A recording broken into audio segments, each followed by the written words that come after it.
Thank you for tuning in today. I'm Elizabeth Mueller, Executive Director of Ironwood Physicians Ironwood Cancer and Research Centers. I'm happy today to be able to introduce Dr. Edgar Hernandez, breast surgeon with Ironwood Breast Centers and author. Thank you, Dr. Hernandez, for being with us today. Thank you, Elizabeth. In Dr. Hernandez's first book, On the Border of a Dream, you profiled your journey from Mexico to the United States. In your sequel book, Angel with a Green Card, you focus on the life of your mother, her sacrifices, wisdom, her compassion, and her journey to the United States. Tell us how your mother influenced your life. My mother was a very unique woman of dreams, a woman of drive. And one thing she wanted to have most of all is to have her children become something, to do something great.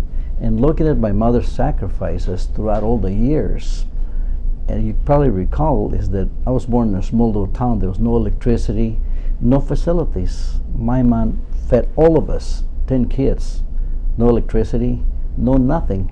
She got sticks, made a fire, cooked for us all the time, and I saw the persistence of her, even when I was a young child.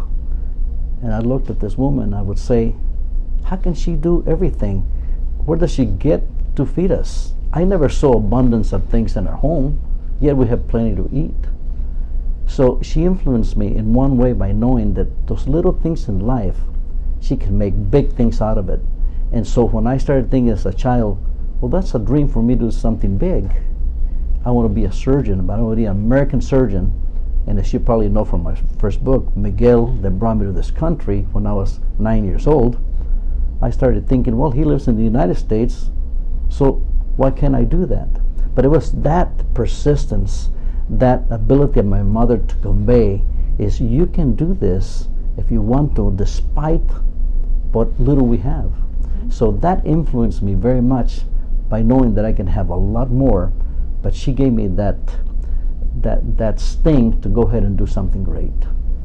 Well, that kind of leads to my next question, because you immigrated to the United States at such an early age that your mother must have been incredible to give you such a sense of self-worth and independence. You know, Elizabeth, that's a wonderful question and comment to say, because as you probably recall in my books, she allowed us as young children to leave our home for a variety of reasons, but the main thing is she wanted us to have a better future. In La Mira, the small town where I was born, there was no future. But she was able to separate herself from the love of her children for a better future. And it wasn't just me that came to this country in 1959. My other brothers also came. They were gonna trickle into the United States. And people will say, how can you do this, Nena? Her name was Magdalena, but people called her Nena. How can you allow your children to leave you at such a young age? Because she wanted us to have the best. And she knew that that was not the best for her. And I think that's what you think about, is the love of a mother's love for the child. And my mother had that. And there was one of those things that she will hurt with the separation and the loneliness, but the loneliness would exchange to something big for us. I can definitely relate to that. One of the things that really impacted me when I read the book was your mother had a really tremendous impact on other people. And she, through her charismatic personality, she was able to develop endearing relationships with even the most difficult individuals. Can you comment a little on that? Yes, thank you, Elizabeth. You know, that's one thing I love so much about my mother, because she was able to see beyond what people showed. There could be anger, there could be dire needs, and she was there to help them. As you probably already know and recall if I read in the book, is that our home was a haven for people that were in dire times in their life.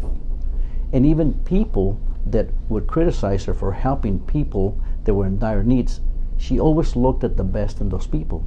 She ignored and moved on to do something not just with their family, but people around us. She fed people that would come into our home. In fact, she would insist that they stay in our home because she felt that she needed to protect these people. My mother was a wonderful lady, and once people read the book a little bit more, they get a chance to see why I wrote this book, because I wanted to unveil a true story of a woman of passion, a woman that's willing to share everything, which was not much, but she loved people around her. And I hope that she gave me a little bit of that. As a surgeon, she was probably my best counselor in the way I dealt with people. And I really mean that. That's very important to me. Yeah, I felt in reading the book that she was my friend too. If you had to sum up in one... Can I interrupt you a second? That is yeah. exactly what people that have read my book, they read my mother's book, they'll read it, they say, I feel like I know this woman, like I can almost talk to her, because she gave you that magnetic feeling that you can approach her and talk to her. That's exactly right. Thank you. That's very nice. If you had to sum up in one phrase, what your mother meant to you, what would you say? Thank you.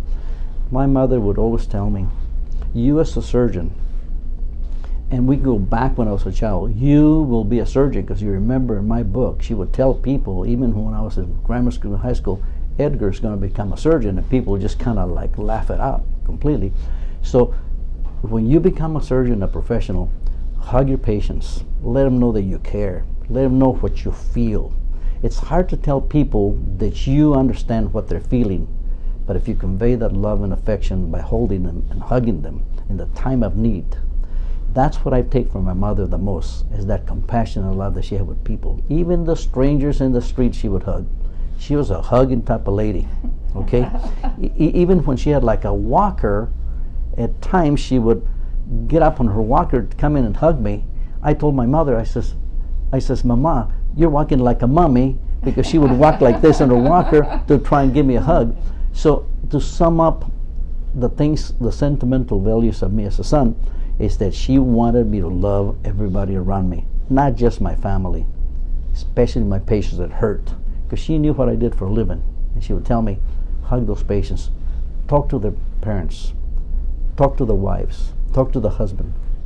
I think that I have maintained that. So I take that away very much, because she was, in a sense, my biggest counselor. Wonderful. Thank you, Dr. Hernandez. Well, thank you, Elizabeth.